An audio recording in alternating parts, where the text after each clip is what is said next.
Olá, tudo bem com você? Como é bom estarmos de volta ao nosso estudo bíblico do Grande Conflito. E hoje nós vamos estudar a lição 6, as duas testemunhas de Apocalipse 11, que envolve o estudo dos capítulos de 12 a 17 do Grande Conflito. São 6 capítulos. É de suma importância o estudo desses capítulos para melhor compreensão da lição. Bem, eu sou Manuel Caetano e esse é o nosso canal, @elmensageiro. Se você não é inscrito, se inscreva, compartilhe com seus familiares, seus amigos e não esqueça de deixar o seu like e fazer um pequeno comentário, mesmo que seja apenas um amém. É relevante para que esta lição chegue a mais pessoas. E eu estou pedindo a ajuda de todos vocês para que a gente chegue aos 1000 inscritos. Bem, antes de entrarmos na lição, vamos a uma breve oração. Quem puder, curve a sua fronte e vamos orar. Senhor eterno Deus que está nos céus, santificado seja o vosso nome. Ó Senhor, nós somos pecadores. Nos perdoa, por favor. Senhor, o Rio Grande do Sul está atravessando uma grande crise, uma catástrofe muito grande. Sei que nós fomos avisados de que nos últimos dias muitas coisas iriam acontecer. Mas essas pessoas, Senhor, precisam muito de ajuda. Ó Senhor, tenha compaixão de todos aqueles que perderam seus bens, alguns perderam familiares, perderam tudo. A nossa igreja e muitas outras pessoas estão ajudando da forma que podem. Ó Senhor, os abençoe. Que o seu braço forte se estenda sobre eles, para que eles tenham um recomeço na vida. E o Senhor esteja presente no coração deles e eles se entreguem em suas mãos. Senhor, por favor, nos ajude a esta lição da Escola Sabatina, para que a possamos compreender e entender e poder ensinar a outras pessoas. É o que te pedimos, em nome de Jesus. Amém. Bem, vamos então para a nossa lição de sábado, as duas testemunhas. Nós temos o verso para memorizar. A erva seca e as flores caem, mas a palavra do nosso Deus permanece para sempre. Isaías 48. E nós temos a leitura da semana. São vários capítulos da Bíblia, com vários versículos, para que se estude e tenha uma melhor compreensão da Bíblia. Estamos estudando as Escrituras. E esse livro, o Grande Conflito, aprendendo a história da Igreja Cristã, desde a era de Cristo na Terra até os nossos dias. Nesta lição, traz como título as duas testemunhas. Mas o que são as duas testemunhas? Para responder essa pergunta, precisamos estudar Apocalipse, dos capítulos 11 a 17, e a Revolução Francesa do século 17, no livro O Grande Conflito, capítulo 15. É o que vamos fazer na parte de domingo. Mas antes, vamos ler aqui na lição, na parte de sábado, o que o autor nos diz. Ao longo dos séculos, a Bíblia foi dissecada, posta em dúvida e descartada. Ela foi acorrentada em mosteiros, queimada em praças, rasgada. Os crentes foram ridicularizados, presos, martirizados. No entanto, a palavra de Deus prevaleceu. Mesmo diante da perseguição aos fiéis na era medieval, a Bíblia iluminou as trevas. William Tyndale foi julgado e condenado por sua fé. E ao lhe perguntarem o que o ajudou a espalhar a Bíblia, lhe respondeu o bispo de Durham. Todos ficaram atônicos. Então ele completou: ele comprou várias Bíblias por um preço bem alto e as queimou. Mas com esse dinheiro eu pude imprimir muitas Bíblias e distribuí-las ao povo. Com isso, então, nós vamos para a lição de domingo. As duas testemunhas. Quais são as 5 características das 2 testemunhas? Apocalipse 11, de 3 a 6. A resposta da lição: autoridade para profetizar, vestidas de pano de saco. Tem o Espírito Santo e luz, e de sua boca sai fogo, e devora os inimigos. Tem autoridade para fechar o céu, transformar a água em sangue, e ferir a terra com flagelos. Porém, nós vamos esmiuçar lendo Apocalipse 11, de 3 a 6, que é uma profecia. Lembrando que a Bíblia é a nossa regra de fé e prática. É a luz para os nossos pés.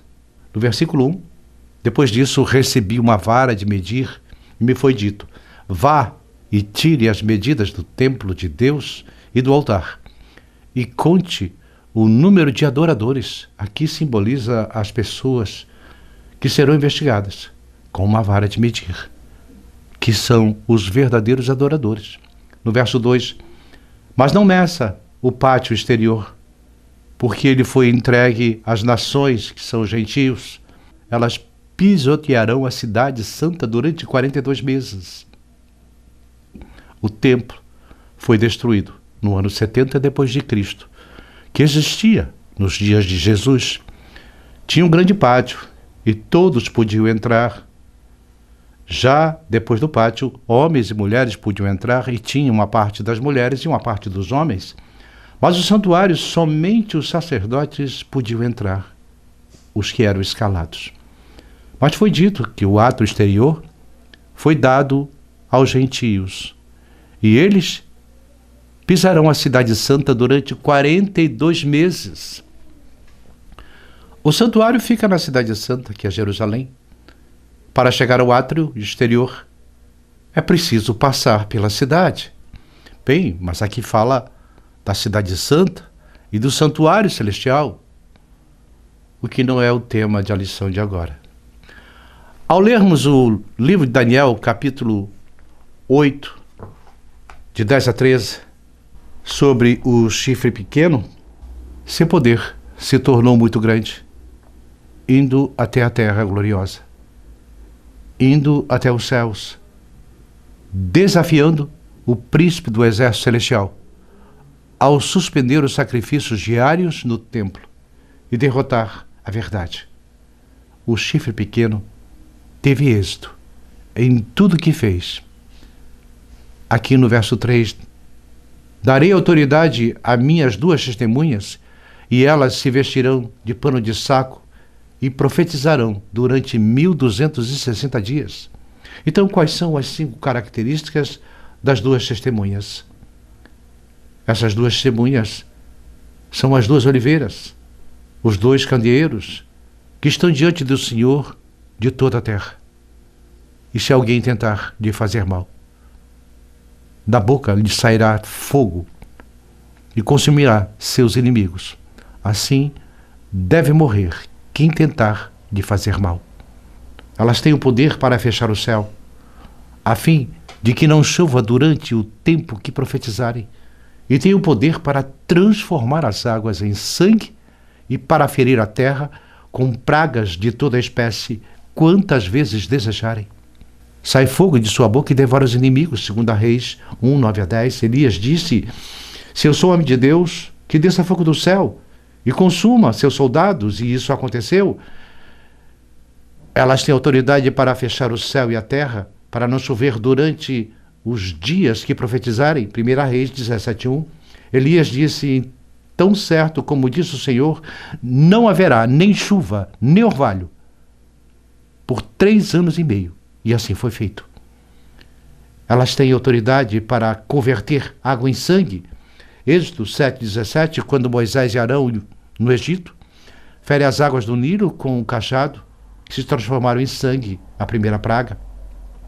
Elas têm autoridade para ferir a terra com vários flagelos. Êxodo 8 a 10. As outras pragas feriram a terra. As 2 oliveiras e os 2 candeeiros, que se acham em pé diante do Senhor da terra, em Zacarias 4:14, Apocalipse 11:10, Salmo 119, 105 e 2 Pedro 1, 19, 21. Em Zacarias, capítulo 4, verso 14, diz: você não sabe? Não, Senhor. Então o Senhor disse: são os 2 ungidos que assistem ao Senhor de toda a terra. E mais à frente diz: são os 2 rolos que voam.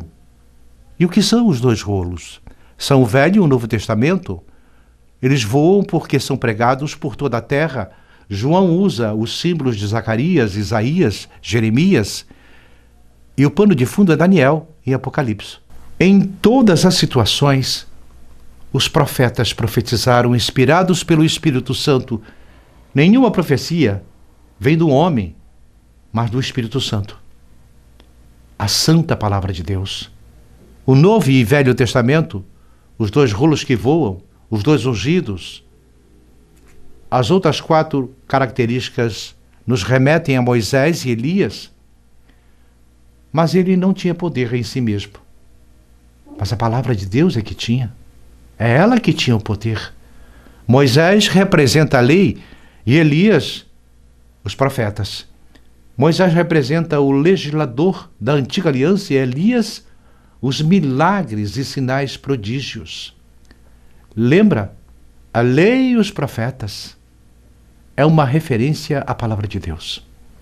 Então, nós temos nas 2 testemunhas a totalidade das Escrituras. Então, a Bíblia é a lei e os profetas, as 2 testemunhas. Com isso, nós vamos para a parte de segunda-feira. Períodos de tempos proféticos. Compare Apocalipse 13, 3 com Apocalipse 12, 5, 6, 14 e 15 e com Daniel 7, 25. Que semelhanças há nesses períodos proféticos? Todas essas profecias descrevem diferentes aspectos do mesmo período de tempo. As 2 testemunhas profetizaram durante 1260 dias, vestidas de pano de saco. Apocalipse 11, 13. Esse é o mesmo período dos 42 meses durante os quais os gentios, nações, que se opõem à verdade, pisariam a cidade santa, Jerusalém. Apocalipse 12, 2. Os inimigos de Deus pisaram a divina verdade, a palavra de Deus, por 1260 dias, que são 42 meses vezes 30, que é igual a 1260. Cada dia simboliza um ano, e as 2 testemunhas profetizaram contra elas nesse período. Vamos olhar os gráficos. 1260 dias divididos por 30 é igual a 42 meses. Agora vamos dividir por 12, é igual a 3 anos e meio. Apocalipse 12, 2 e 13, 5 utilizam a expressão 42 meses. Apocalipse 13, 3 e 11, 16 utilizam a expressão 1260 dias. Daniel 7, 25 e Apocalipse 12, 14 utilizam um tempo, 2 tempos e metade de um tempo. Apocalipse 12, 14 fala da mulher no deserto.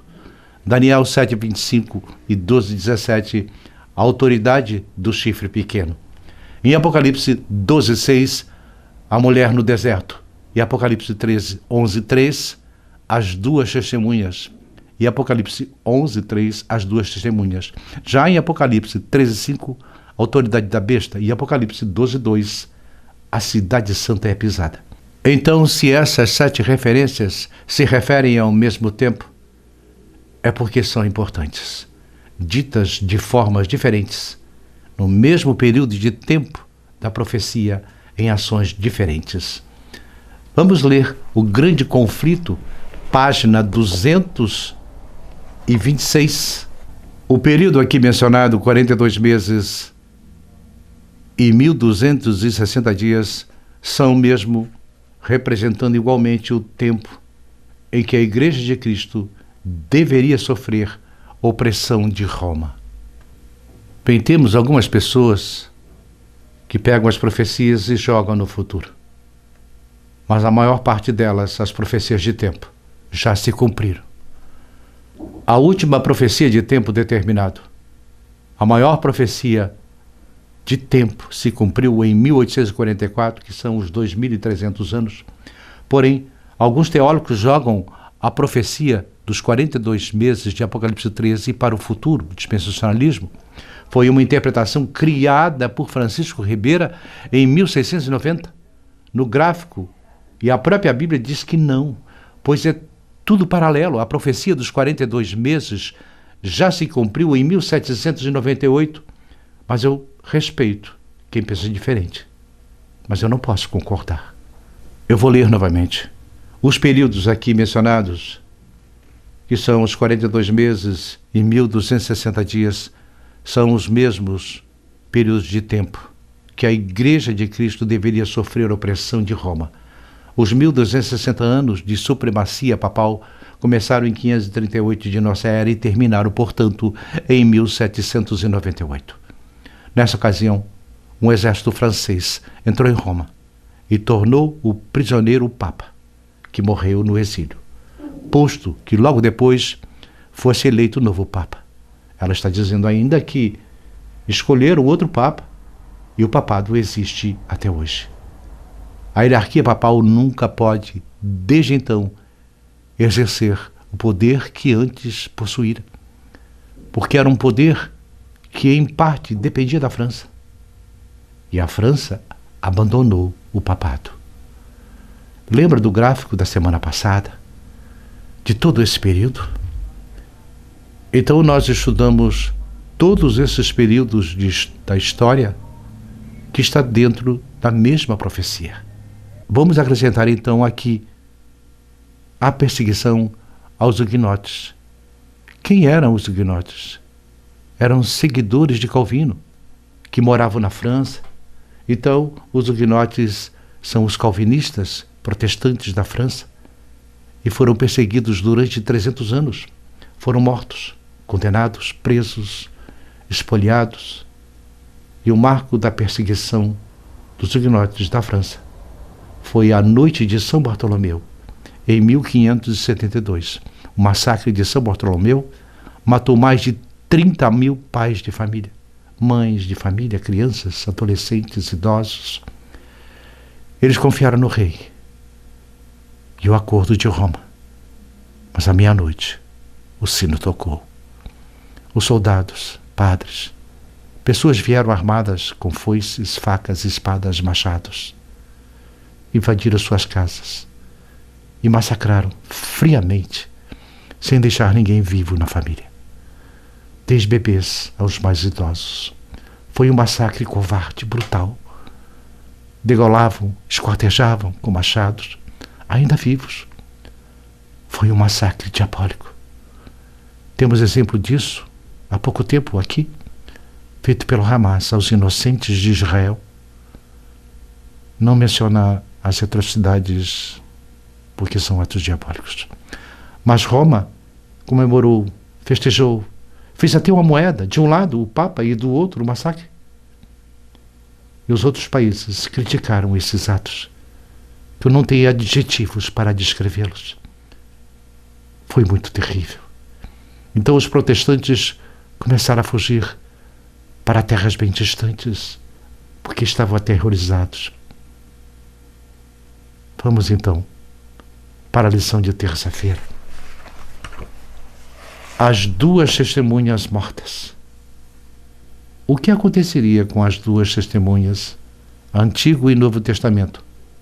Apocalipse 11, 7 a 9. As duas testemunhas morreriam. Seus cadáveres ficariam atirados na praça.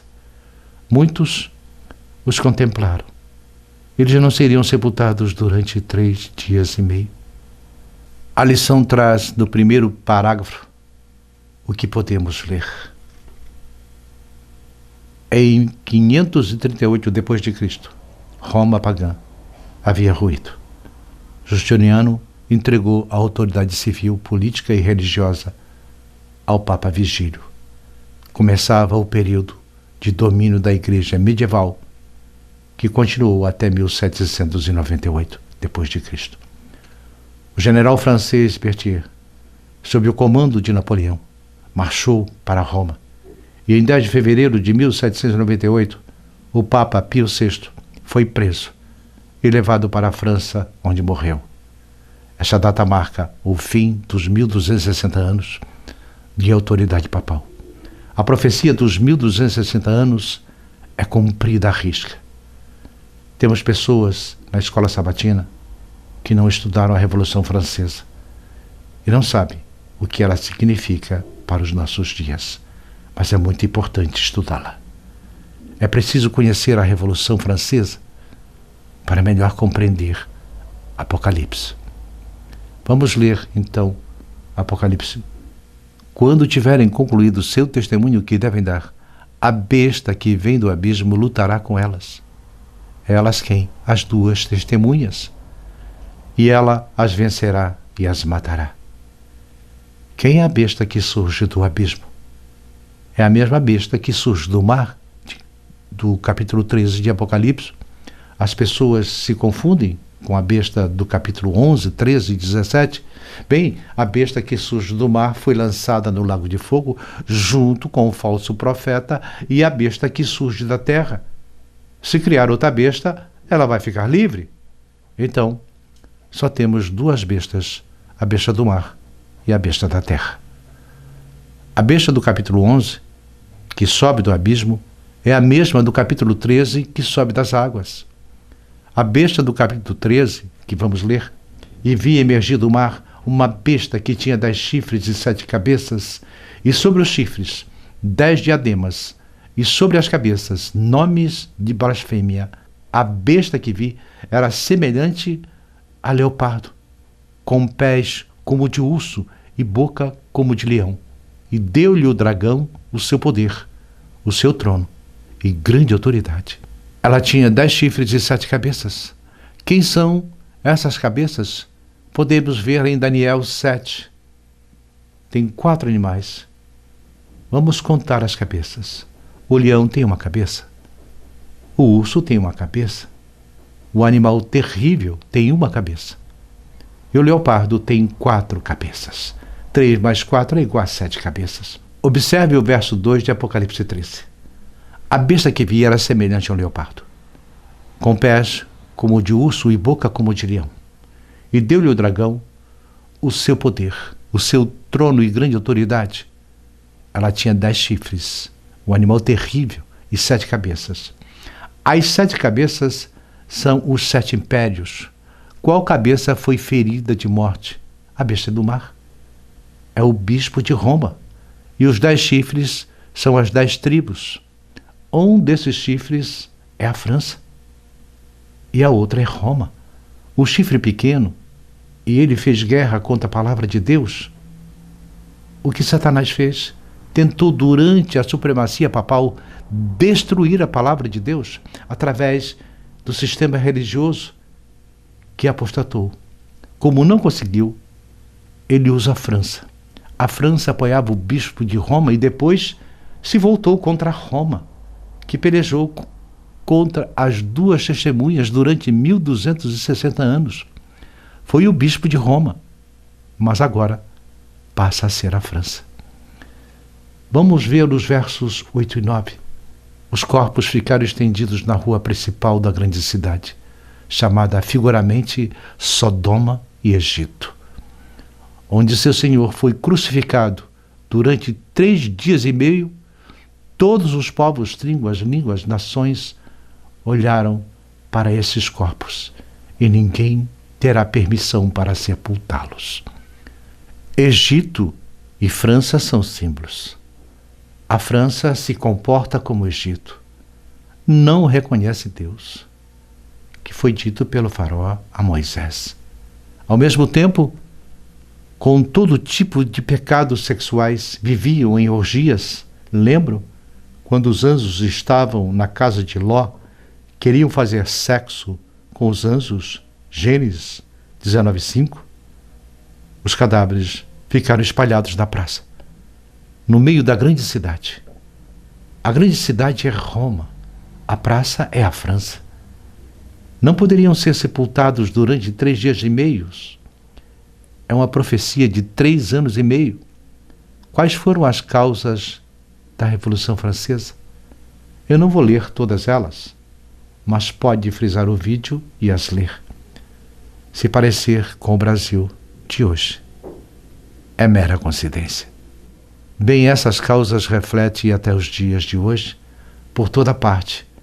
É ensinado pela esquerda, pelo marxismo. A principal causa foi a ausência de Deus.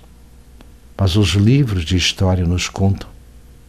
Vamos ver o que o Espírito de Profecia nos diz na página 272 do Grande Conflito. O mais negro, porém, do negro catálogo de crimes, a mais terrível entre as ações diabólicas de todos e de um dos séculos, foi o massacre de São Bartolomeu em 1572.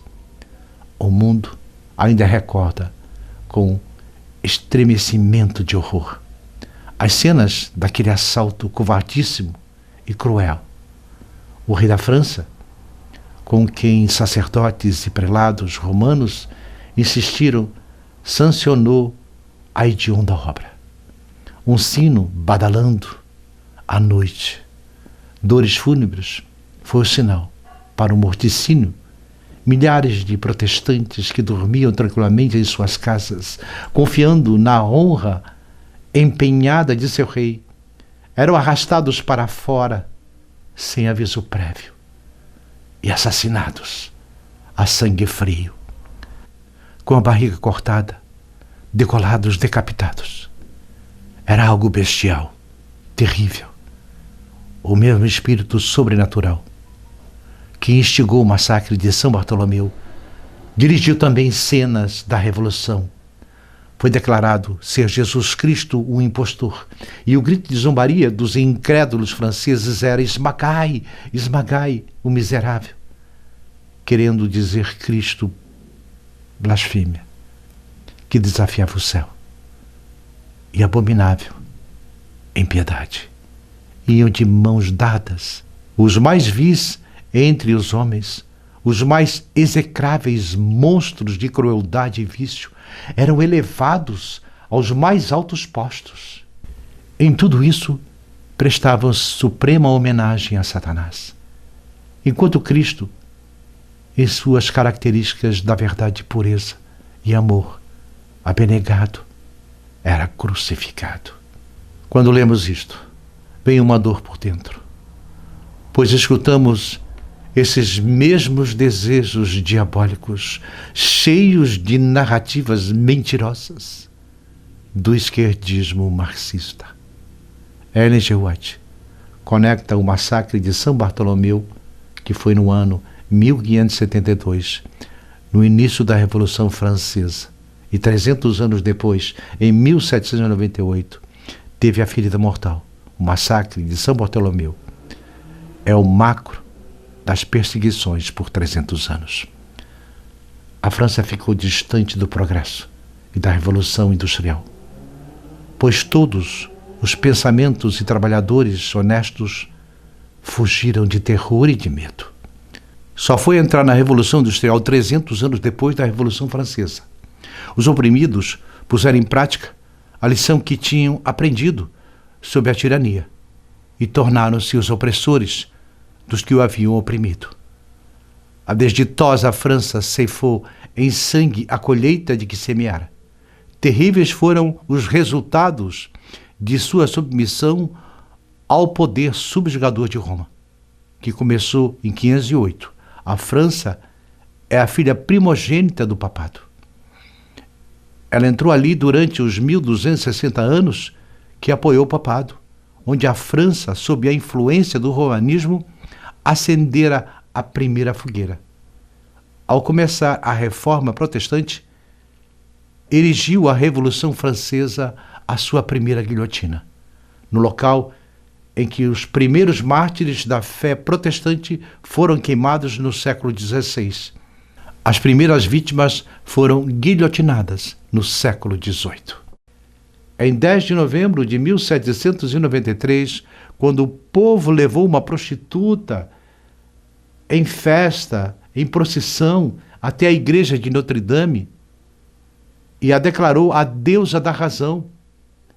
As Bíblias foram queimadas nas ruas. Deus foi declarado inexistente. Foi o decreto de morte e um sono sem fim. Vamos então para a nossa lição de quarta-feira. As duas testemunhas ressuscitam. Leia Apocalipse 11:11. Que predição foi feita sob a palavra de Deus? Ela voltaria à vida no fim da Revolução Francesa. A palavra de Deus, de forma figurada, voltaria à vida. Haveria um reavivamento. Grande temor cairia sobre os que vissem a palavra divina mais uma vez se tornar o poder vivo para a salvação. No fim do século XVIII, Deus levantou homens e mulheres comprometidos em levar o Evangelho até o confim das terras. Pessoas espalharam a mensagem da Bíblia rapidamente, como William Carey, que viajou para a Índia e traduziu a Bíblia para dezenas de dialetos indianos, impulsionados pelo poder da Bíblia. Missionários foram enviados em redor do mundo. Vamos ler aqui o verso de Apocalipse 11:11. Mas depois de 3 dias e meio, um espírito de vida, vindo da parte de Deus, nele penetrou. E eles se ergueram sobre os pés. E aqueles que os viram sobreveio grande medo. Durante o Império Romano e a Idade Média, tentaram de tudo, mas não conseguiram destruir a Bíblia. E hoje é impossível. É o livro mais copiado e traduzido para vários idiomas e dialetos. É o livro mais difundido da Terra. É o livro que incomoda muita gente. Como diz aqui na lição, a Bíblia é uma bigorna que tem gasto muitos martelos. Quando não conseguiram acabar com o cristianismo na França, permitiram novamente o culto e permitindo a Bíblia.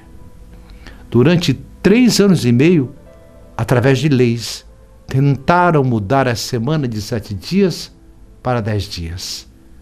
Tentaram mudar o calendário, a família e acabar com o cristianismo. Falharam. No verso 11, mas depois dos 3 dias e meio, um espírito de vida, vindo da parte de Deus, neles penetrou, e eles se ergueram sobre os pés, e aqueles que os viam, sobreveio grande medo. E as duas testemunhas ouviram grande voz vinda do céu, dizendo-lhes: subi para aqui. E subiram ao céu numa nuvem, e os seus inimigos as contemplaram. Podemos afirmar com alegria que é impossível destruir a Bíblia. As duas testemunhas estão simbolicamente no céu, contemplando os seus inimigos. A quantidade de cópias torna impossível acabar com a palavra de Deus. Além das folhas, ela está na mente e no coração de muitos fiéis a Jesus Cristo. Além de mais quantidade de teólogos e ferramentas que nos permitem estudar a Bíblia, são difundidos pelos 4 cantos da terra de uma maneira fácil de aprender e de ensinar. E o melhor, quase tudo está disponível na internet de forma gratuita. Isso é a profecia bíblica. O livro cujo autor está presente, que é Deus, o Espírito Santo. No verso 13 podemos ler: naquela hora houve grande terremoto e ruiu a 10ª parte da cidade. E morreram nesse terremoto 7.000 pessoas, ao passo que as outras ficaram sobremodo aterrorizadas e deram glória a Deus do céu. A grande cidade é Roma, que governa os reis da terra. A besta tinha 10 chifres. A França ruiu, se voltou contra Roma, ruiu a 1/3 parte da cidade.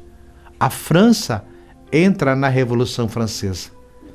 Após a ressurreição das duas testemunhas, surgem as sociedades bíblicas. Em 1792, a Sociedade Missionária Batista, em Londres. Em 1795, a Sociedade Missionária de Londres. Em 1804, a Sociedade Bíblica Britânica. Em 1816, a Sociedade Bíblica Americana. Em 1948, a Sociedade Bíblica do Brasil. Essas sociedades triunfam mesmo durante conturbações, publicando muitas obras, ajudaram muitos teólogos e estudiosos. Agora imagine quantos não deram a vida para termos a Bíblia que temos hoje nas mãos. Vamos para a lição de quinta-feira. Verdade triunfante. Apesar dos ataques do inimigo, a obra de Deus na terra alcançará um clímax glorioso. O evangelho será pregado a cada nação, tribo, língua e povo. Apocalipse 14:6. O grande conflito entre Cristo e Satanás terminará com Cristo derrotando por completo os poderes do inferno.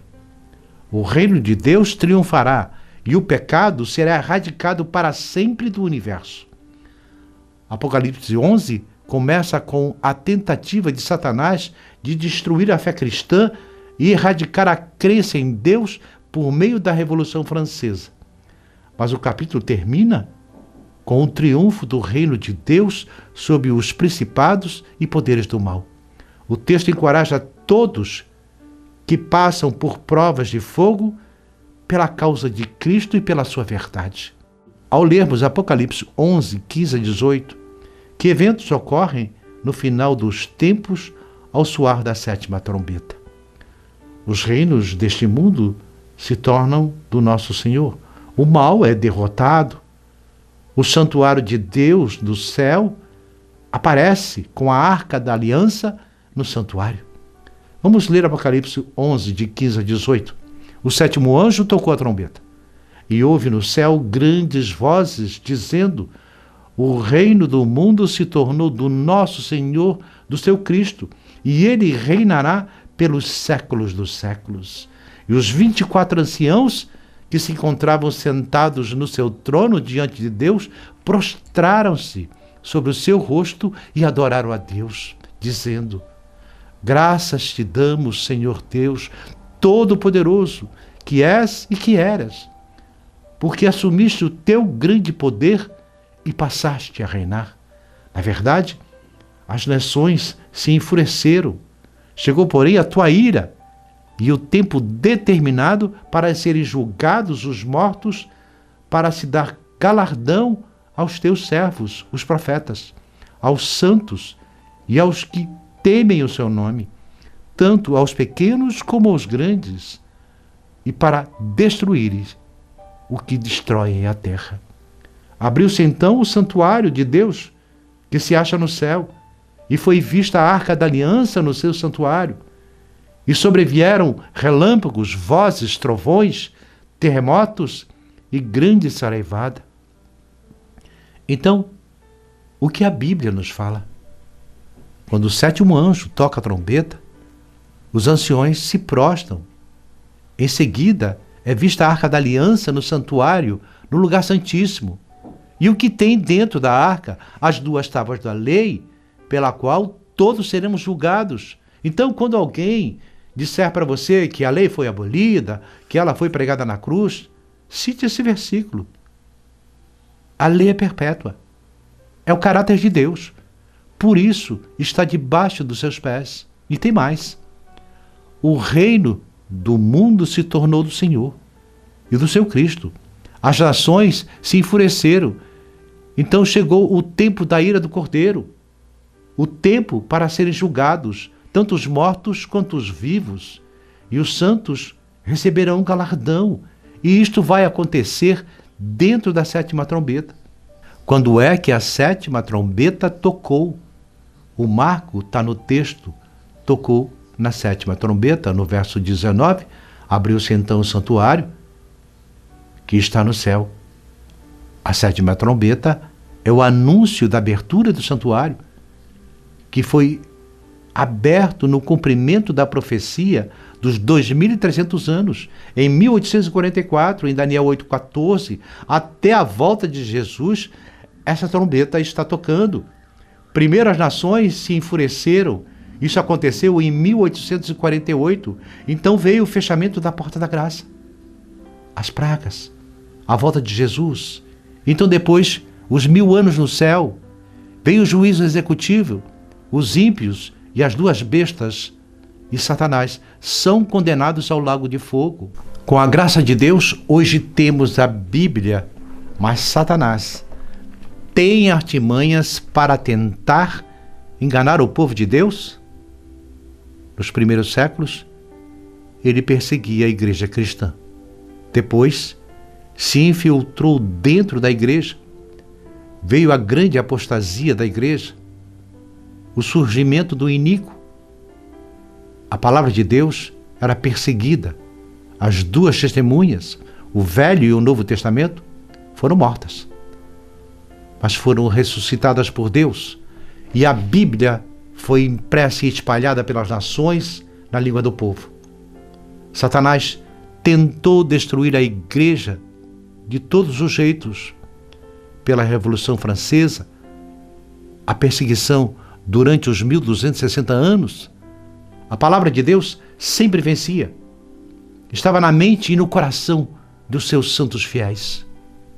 Nos dias de hoje, Satã usa a indiferença com técnicas de criar tanto entretenimento e atrações prazerosas de todos os tipos, uma para cada gosto: a sodomia, as orgias, os jogos, todos os tipos de prazeres mundanos, as falsas doutrinas, falsos cultos regados com o engano da Babilônia, falsos deuses e o Jesus cósmico, a Mãe Terra, o falso sábado, falsas visões e sonhos aos milhares pela internet, o dispensacionalismo, o progressismo, a ideologia do marxismo cultural, o comunismo, a troca de valores.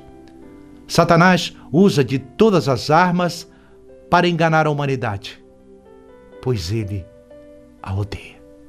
Mas existe um povo remanescente de Apocalipse 12:17, que guarda os mandamentos de Deus e tem o testemunho de Jesus, que é o espírito de profecia. É o movimento adventista do 7º dia, os que permanecem firmes na fé, que proclamam as 3 mensagens angélicas, que enfrentarão perseguições, prisões, martírios, piores que as que já estudamos, mas se manterão fiéis a Deus, obedecendo toda a lei, pois foram salvos pela graça. E a salvação pela graça nos leva à obediência por amor a Cristo. E vem a hora em que o selo de Deus brilhará em nossas testas. E o exército de anjos virá do céu. Miguel, o príncipe dos príncipes, nos defenderá. E em seguida, nos levará ao encontro de Jesus nos ares. E eu pergunto, você quer fazer parte desse grupo? Está preparado? Que o Senhor te abençoe. Que mantenha os teus e os nossos pés firmes na rocha. Amém. Bem, até a próxima lição 7. Motivados pela esperança. Até lá, se Deus permitir.